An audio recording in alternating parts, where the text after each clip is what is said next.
And welcome to College Football Tradition, a history of American college football, 1874. I'm Brian Partrica, joined alongside Jacob Vanderford, my pro-host and co-host for this series. We're so excited to talk about the 1874 season because we have a three-way national championship between Harvard, Princeton, and Yale. We're going to talk about who deserved it the most, why are all three teams given retroactively national champions for the 1874 season, and who actually claims 1874 as a national championship year. But I know that this is a really big year for all these programs because we're starting to track game attendance. And I know Jacob has some things on that as we start to see crowds form and take notice of what's going on in American college football.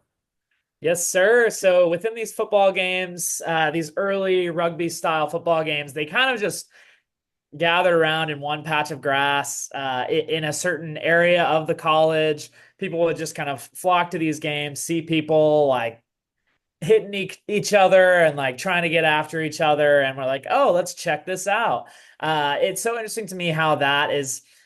Ever since like the early Roman era of things, when people were competing in the Colosseum, and you saw like just people tackling each other and just like annihilating people. Like I don't know why people love that kind of entertainment. That's what it is today with like WWE and all this stuff. But I think people just took notice of that and like, let's see what's going on. So started attending these games, and this was kind of that first year where to this day we still have these attendance records that we keep track of, most notably at the University of Nebraska, where there's over 400 games is the sellout streak now, where they've been able to sell out the stadium, 90,000 people there. It's just like a crazy experience, an electric experience to be a part of when there is an audience there to like cheer them on, home field advantage. So I think that's really important. You see that across college football today as well with Texas A&M, obviously Kyle Field, the shoe at Ohio State, Michigan, the Big House, Neyland Stadium in Tennessee. The list goes on and on. Where you see stadiums continue to sell out. Obviously, back in 1874, college football was not in this sellout streak era. People just kind of showed up.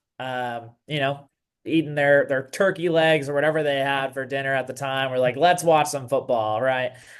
So really fun to see how that has kind of come into play. Watching these new Ivy League teams entering the fray and seeing how they play football. I think that really encouraged these players to continue making these rules and building what we know today as American college football. Yeah, for sure, of course. And one of the things that's really interesting is that there are three teams that are claimed that don't claim, but there are three teams that were retroactively named national champions for this era. So Harvard is one of them, and they were retroactively named by college football historian Park H. Davis, who went through in the 1900s and retroactively gave out titles. He's a recognized NCAA major selector of national champions. So he's a pretty big deal in the sport, and we'll be sure to talk about him.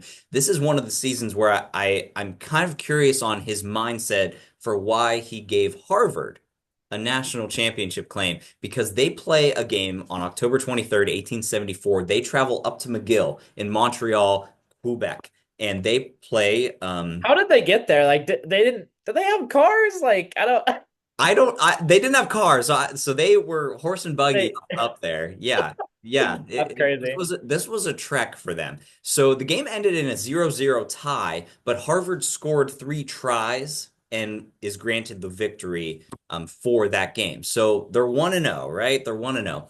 And then you get to June 4th, 1875. So fast forward past the spring semester, and they play a game against Tufts. So Tufts is a current Division III school.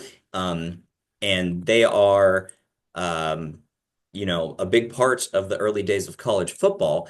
And they beat Harvard. They beat Harvard 1-0. So Harvard finishes the 1874-1875 season 1-1.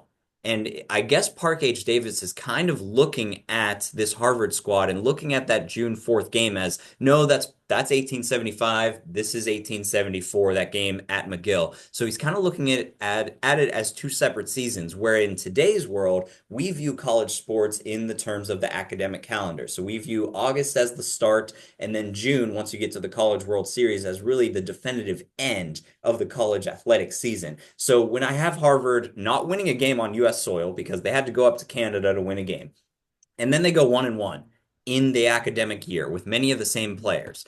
It's hard to really give them a national title claim for this year. And even Harvard admits to that. So even though they were retroactively named champions, they do not claim this national championship.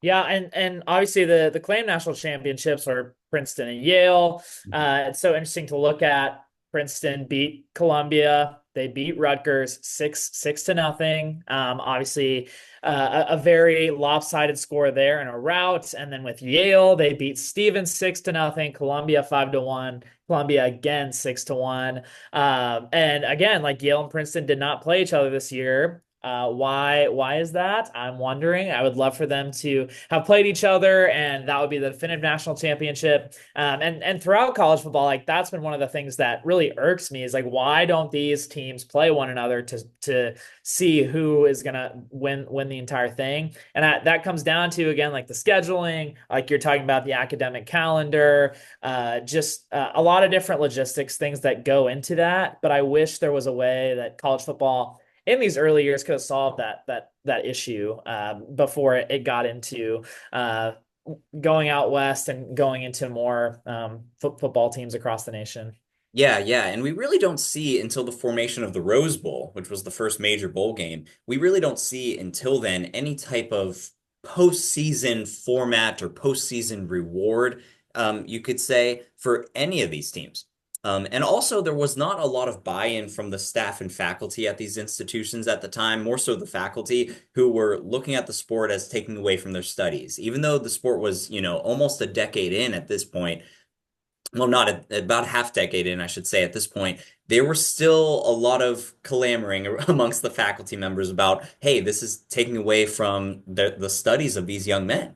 So we're looking at college football through a lens of, hey, we wish that there was a postseason, but it's also important to remember that, man, we're lucky we even had a season at all because this was not approved at a lot of different institutions as a school sanctioned activity.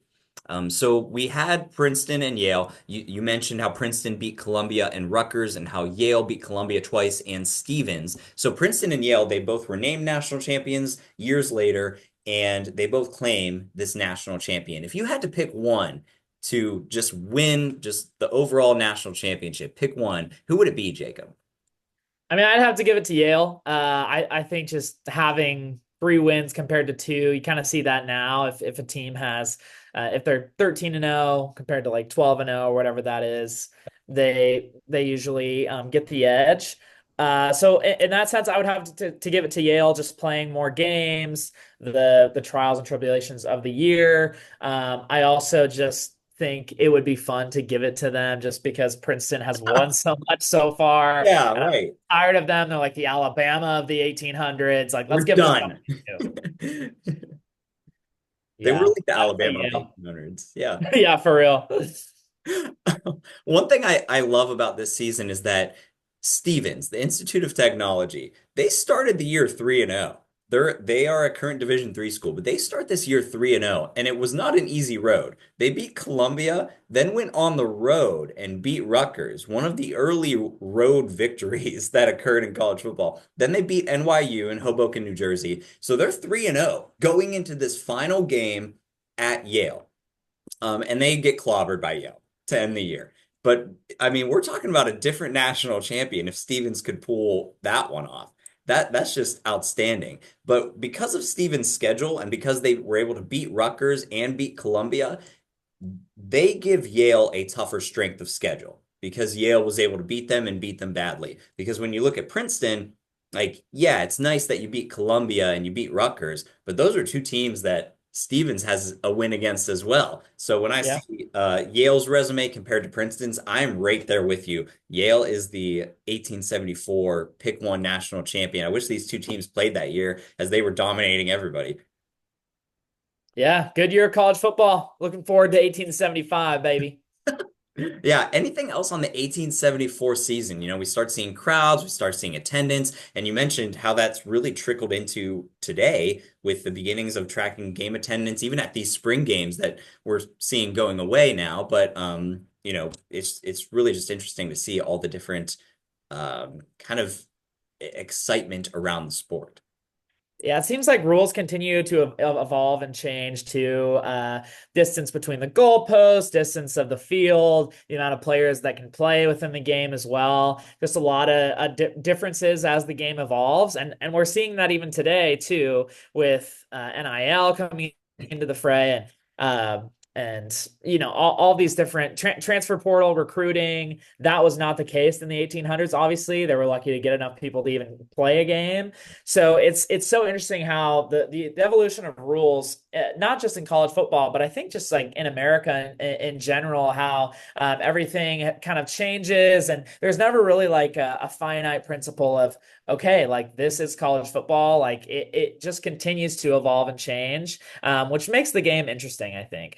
Yeah, I think it makes it really interesting to study and research, and one of the reasons why we love talking about it with all of you. So I don't have anything else on this season. I mean, this was a great year for Princeton and Yale, more so Yale, but man, what an awesome year. Heck yeah, keep on chugging along. CFB Uh, tradition train, baby. jump along the CFB tradition train now, or you'll be left behind. Well, no, we'll still take it.